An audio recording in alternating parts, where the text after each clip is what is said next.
1997 में एक इंग्लिश शोहरा आफाक movie Titanic release हुई थी। ये एक अमेरिकन रोमांटिक फिल्म थी। इस फिल्म में मरकजी किरदार लियोनार्डो डिकैप्रियो और कैट विंसलेट ने अदा किया था। टाइटैनिक अपने दौर की और मौजूदा दौर की एक सुपरहिट मूवी थी। मूवी में साल 1912 में समंदर में डूबने वाले अपने वक्त के सबसे बड़े बहरी जहाज टाइटैनिक की डूबने की स्टोरी को नहायत खूबसूरती के साथ पिक्चराइज किया गया है। फिल्म के काफी मनाजर अफसानवी थे, मगर फिर भी मूवी ने बॉक्स ऑफिस पर गैर मामूली कारकर्दगी का मुजाहरा किया। 19 दिसंबर 1997 को अपनी पहली रिलीज के मौके पर इस फिल्म को 14 अकेडमी अवार्ड्स के लिए नामजद किया गया। ये किसी भी हॉलीवुड की मूवी के लिए ज्यादा से ज्यादा नामजदगियों का एक रिकॉर्ड है, जबकि इसने 11 मरतबा अकेडमी अवार्ड मुख्तलिफ कैटेगरीज में जीतकर सबसे ज्यादा अकेडमी अवार्ड या ऑस्कर अवार्ड लेने का एजाज हासिल किया। दोस्तों, फिल्म की शूटिंग पर $200 मिलियन की लागत आई थी, जबकि इसने बॉक्स ऑफिस पर $2.187 बिलियन कमाए, जो कि बिलाशुबा एक बड़ा संग मील है। टाइटैनिक में जैक डॉसन का मशहूर किरदार मशहूर हॉलीवुड सुपरस्टार लियोनार्डो डिकैप्रियो ने अदा किया, जबकि रोज ड्यूइट का मशहूर किरदार इंग्लिश एक्ट्रेस कैट विंसलेट ने अदा किया। मगर दोस्तों, आज की वीडियो में हम टाइटैनिक के इस लर्जा खेज और दिल को दहला देने वाले वाक़े पर रोशनी डालेंगे, जिसने अपना पहला सफर भी मुकम्मल नहीं किया था और अपने पहले ही सफर में ज़ेरे समुंदर बड़े बड़े बर्फानी तोदों की नजर होकर बहरा ओकेन्यूस में गरक हो गया था। व्यूअर्स, अगर हम दुनिया की तारीख का मुताला करें तो हमें पता चलता है कि इंसानी तारीख कुदरती आफात और हादसात से भरी पड़ी है, मगर कुछ हादसात ऐसे भी गुजरे हैं जिनको फरामोश करना शायद इंसान के लिए नामुमकिन है, क्योंकि ये अजीम हादसा तारीख के औराक में अब तक का सबसे बड़ा बहरी हादसा समझा जाता है, जिसमें 1517 अफराद समुंदर की यख लहरों की नजर हो गए थे।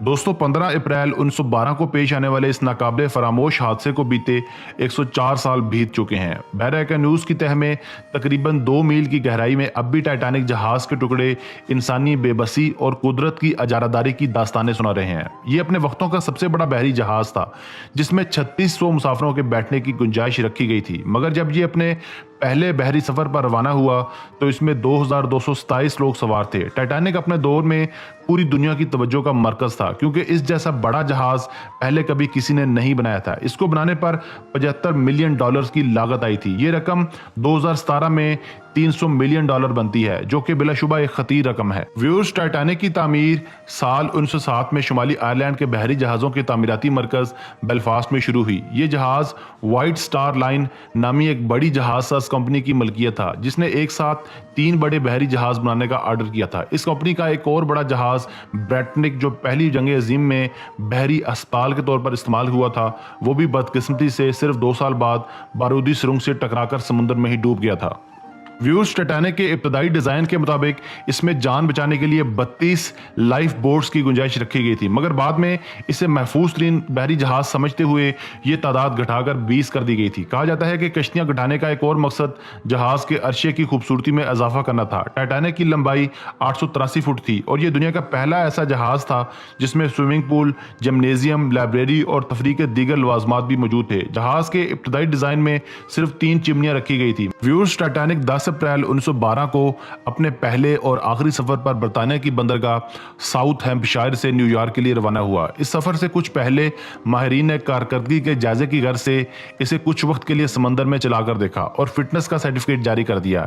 एक मोर्रिख जो ट्रेसी का कहना है कि तजर्बाती सफर के दौरान जहाज पर नसफ दूरबीनें कहीं इधर उधर हो गई थी और जब टाइटैनिक न्यूयॉर्क के लिए रवाना हुआ तो इस पर दूरबीनें मौजूद नहीं थी। जो ट्रेसी का कहना है कि अगर दूरबीनें मौजूद होती तो आइसबर्ग का पहले से पता चल सकता था और मुमकिन तौर पर टाइटैनिक को तारीख की सबसे बड़ी हलाकत खेजी का सामना भी न करना पड़ता। जहाज के अमले को हंगामी सूरत हाल से निपटने के लिए कोई खास तरबियत भी नहीं दी गई थी। टाइटैनिक के पहले सफर में न्यूयॉर्क के लिए दर्जा अव्वल का किराया $4500, जबकि तीसरे दर्जे का सिर्फ $30 रखा गया था, जबकि इसके थर्ड क्लास के कैबिन अपने हम असर दूसरे बहरी जहाजों के दर्जा अव्वल के कमरों से भी ज्यादा पुरअसाइश थे। व्यूअर्स, जब टाइटैनिक ने अपने सफर का आगाज किया तो समंदर पुरसकून था। ताहम 14 अप्रैल की रात को बहरा ओकेन्यूस के इस हिस्से में दर्जा हरारत 0 से भी गिर गया था। इसी रात एक और बहरी जहाज ने वायरलेस पर टाइटैनिक को समंदर में तैरती हुई बर्फीली चट्टान आइसबर्ग की इतला दी थी। बाज़ मौरखों के मुताबिक ये इतला कम से कम 6 बार दी गई। टाइटैनिक पर वायरलेस का इंतजाम मार्कोनी वायरलेस कंपनी के पास था। इसके ऑपरेटर को ज्यादा दिलचस्पी दर्जा अव्वल और 2 में सफर करने वाले मुसाफिरों के पैगामात भेजने और वसूल करने में थी। चनाचे इसने न सिर्फ आइसबर्ग से मुतल्लिक पैगामात नजरअंदाज कर दिए, बल्कि आखिर में इसने पैगाम भेजने वाले ऑपरेटर को सख्ती से डांट भी दिया। व्यूअर्स, आइसबर्ग की खबर कप्तान स्मिथ को उस वक्त हुई जब जहाज इसके इंतहाई करीब पहुंच चुका था। इस वक्त टाइटैनिक तकरीबन 25 मील फी घंटा की रफ्तार से सफर कर रहा था। स्मिथ ने पूरी कुव्वत से जहाज का रुख तब्दील करने का हुक्म दिया, मगर इसकी रफ्तार ज्यादा थी और फासला कम। चनाचे आइसबर्ग जहाज के दरमियानी हिस्से से टकरा गया, जिससे इसमें तकरीबन 300 फुट गहरा शगाफ पड़ गया और जहाज में इंतहाई तेजी से पानी भरना शुरू हो गया। माहिरीन का कहना है कि अगर जहाज सीधे रुख आइसबर्ग से टकराता तो नुकसान इंतहाई कम होता और मुमकिन तौर पर वो डूबने से भी बच जाता।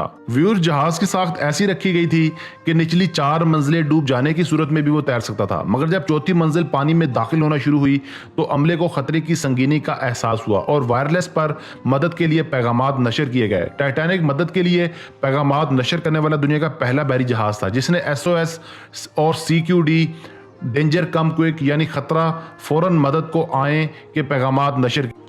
मुर्खों के मुताबिक आइसबर्ग के खतरे से खबरदार करने वाला एक नामालूम जहाज टाइटैनिक के करीब सफर कर रहा था और वो मदद के लिए पहुंच भी सकता था, मगर पैगामात के जवाब में ऑपरेटर की बदतमीजी से बरहम होकर इसने भी चुप साध ली और टाइटैनिक के मुसाफिरों और अमले को यख पानी में मरने के लिए अकेला छोड़ दिया। व्यूअर्स, आइसबर्ग से टकराने के बाद टाइटैनिक को मुकम्मल तौर पर डूबने में 2 घंटे 40 मिनट लगे। जहाज पर मौजूद किश्तियों के जरिए 1178 अफराद की जानें बचाई जा सकती थी, मगर अफरा तफरी के आलम में जब कश्तियां समंदर में उतारने का सिलसिला शुरू हुआ तो इब्तदाई किश्तियों में गुंजाइश से ज्यादा अफराद बैठाए गए, जबकि एक किश्ती गफलत के बायस उल्ट गई। इस तरह सिर्फ 705 मुसाफिरों को जिंदा बचाया जा सका। दोस्तों, जिंदा बच जाने वालों में ज्यादातर बच्चे और खवातीन थी। दर्जा अव्वल के 94% और दर्जा दोम के 81% बच्चे और खवातीन महफूज रहीं, जबकि रवायती तौर पर अमले के 87% अरकान कश्तियों में सवार होकर भाग निकले। तीसरे दर्जे के मुसाफिरों के साथ भी वही सलूक हुआ जो अक्सर तरक्की पजीर ममालिक में गरीबों के साथ होता है। ज्यादातर मर्द पानी में डूबकर हलाक हो गए और तीसरे दर्जे के सिर्फ 47% बच्चों और खवातीन को कश्तियों में जगह मिल सकी। डूबते जहाज से रवाना होने वाली आखिरी किश्ती का आखिरी सवार चार्ल्स जोगन था, मगर वो भी कोई मुसाफिर नहीं था बल्कि जहाज के अमले का ही एक रुकन था। व्यूअर्स, टाइटैनिक के हादसे की पहली खबर न्यूयॉर्क के एक अखबार में शाये हुई, जिसमें कहा गया था कि जहाज डूबने से कबल तमाम मुसाफिरों को बाहिफाजत निकाल लिया गया था। टाइटैनिक के कप्तान स्मिथ ने रवानगी से चंद रोज कबल अपने एक इंटरव्यू में कहा था कि यह मामूल का सफर है। इसने अपनी 40 साल पेशेवराना जिंदगी में कभी किसी हादसे का सामना नहीं किया, ताहम अपनी जात पर जरूर से ज्यादा एतमाद के नतीजे में रूनमा होने वाला यह पहला अलमिया नहीं था। तारीख ऐसे कई सानहों से भरी पड़ी है। दोस्तों, मैं हूं आसिफ अली और आप देख रहे थे